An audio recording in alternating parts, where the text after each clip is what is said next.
There is a version of you that already exists. He is calmer. He is sharper. He doesn't explain himself, and he doesn't chase anyone's approval. But here's the problem. You've never met him because he only appears after you disappear. Stay with me, because what I'm about to say sounds extreme at first, but once it clicks, you will never see your life the same way again. Most people spend years trying to become someone new while standing in the same spot, surrounded by the same people, repeating the same patterns. And it never works. Because real transformation doesn't happen in front of an audience. It happens in silence, alone, where nobody is watching and nobody is clapping. By the end of this video, you'll know exactly what you need to walk away from and exactly who is waiting for you on the other side. 2,000 years ago, a man named Epictetus was born into slavery. He owned nothing. He controlled nothing about his outer life, not his body, not his freedom, not even his own name. But in silence, beaten down by circumstance, he built something no one could ever take from him, an unshakable inner world. He studied philosophy not for an audience, not for fame, but because he understood something most people never grasp, that the only thing truly yours is your mind, and everything else is borrowed.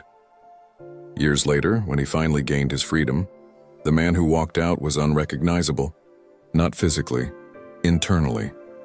He had disappeared into himself, and what emerged was someone the world could no longer break. But here's what almost nobody talks about. The hardest part of his transformation wasn't the suffering itself. It was something else entirely. Right now, be honest with yourself for a second. How many hours this week have you spent performing for people who don't actually care about your life? Posting, checking, refreshing, waiting for a notification that gives you 10 seconds of relief before the emptiness comes right back again. You tell yourself you're networking, you're staying connected, you're building a brand. But underneath that is a quieter truth. You're scared of being alone with yourself. Because in silence, without the noise, without the distractions, you'd have to face who you actually are right now. And that version isn't who you want to be. Have you ever noticed that your best ideas, your clearest thoughts, your moments of real growth, they never happen while you're scrolling? They happen in the shower, on a walk, late at night when the world goes quiet. That's not a coincidence. That's a clue. And what comes next is going to show you exactly what to do with it. Here is the first truth almost no one teaches you. Before you can become someone new, you have to disappear from who you currently are. Not physically running away, disappearing from the noise, the validation loops, the people who only know the old version of you and unconsciously expect you to stay that way. Marcus Aurelius understood this. As emperor of Rome, surrounded by more attention than almost any man in history, he still carved out time alone, writing in private, reflecting in silence, stripping away the noise of the empire to examine his own mind.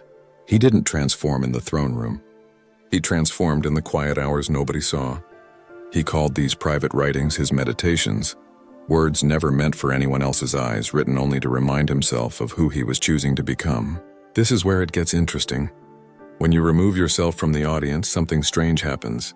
The pressure to perform disappears. The need for approval fades. And in that empty space, your real priorities start to surface, sometimes for the first time in years. Comment discipline below if you're ready to start disappearing from the noise. But disappearing is only step one. Because silence without action just becomes another form of hiding. And the second principle is where almost everyone gets this completely wrong. When you step back from the noise, something uncomfortable happens first before anything good. You start to feel restless, bored, almost anxious, like something is missing. That's not weakness. That's withdrawal. You've been addicted to external stimulation for so long that silence feels like punishment. But if you stay in it, if you don't run back to distraction, something shifts. The constant mental chatter starts to quiet down. You start hearing your own thoughts clearly for the first time in years. Old excuses stop sounding convincing. The version of you that's been buried under noise starts to surface. It can feel like grief, because in a sense you're saying goodbye to a version of yourself you've outgrown, and that goodbye is necessary. Have you ever sat in complete silence for more than 10 minutes without reaching for your phone? Most people can't. And that single fact tells you more about your current state than almost anything else. This is the foundation, but foundations mean nothing without what comes next, because thinking alone has never changed a single life. Motivation is a feeling. Discipline is a decision.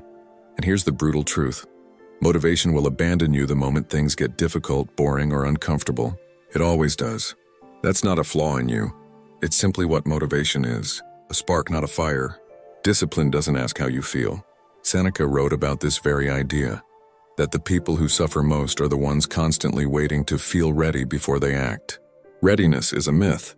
Action creates readiness, not the other way around. Seneca warned that we suffer more in imagination than in reality. Most of the fear stopping you right now is an untested assumption, not a real obstacle. This is the part where most people quietly quit, right here in this exact moment, because they realize real change requires doing the hard thing today, not tomorrow, not when motivation comes back.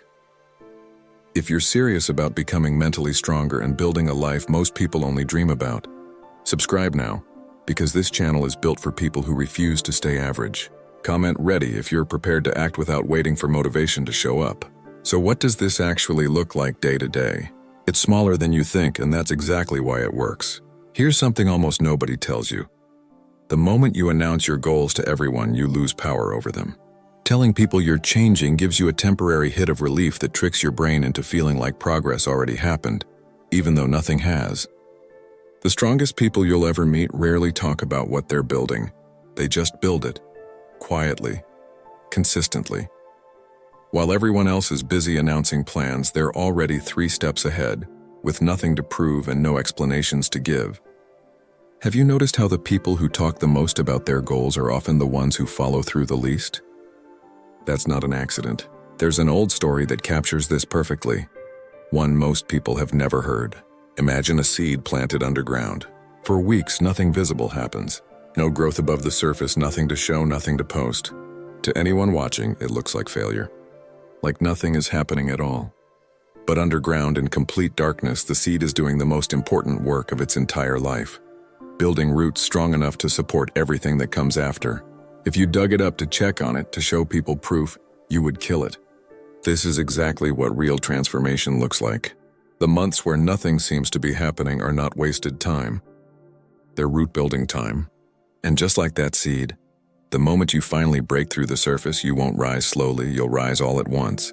And the people around you will wonder where this version of you came from. Now picture this. Weeks have passed. You've been quiet, you've been working, and slowly, without announcing anything, people start to notice something different about you, but they can't quite explain what it is. You're calmer under pressure. You respond instead of react. You don't need to convince anyone of anything anymore. Because you're no longer performing, you're simply living differently. And it shows in everything you do. The conversations that used to drain you don't anymore. The validation you used to chase doesn't even cross your mind. You're not the same person who disappeared months ago. And the strange part is you don't even miss who you used to be. Even the way you walk changes. Not faster, not louder, just more certain, like someone who finally knows where they're going. Comment strong if you can already feel this shift starting in your own life. This is the moment everything has been building toward, the return. You don't come back loud. You don't come back announcing a transformation. You come back different in a way people can feel before they can even name it. Steadier eyes, slower words. A kind of calm that wasn't there before. People who knew the old version of you will sense it immediately. Not because you told them. Because you didn't have to. The work you did in silence is now speaking for you. In every room you walk into without a single word. And the strange thing is, you won't need them to notice. It will simply feel like quiet confirmation of something you already knew. Right now, somewhere, there's a version of you that's already disappeared. Already done the work, already returned transformed. But only in a future that never arrives because you keep waiting for the right time. The right time doesn't arrive.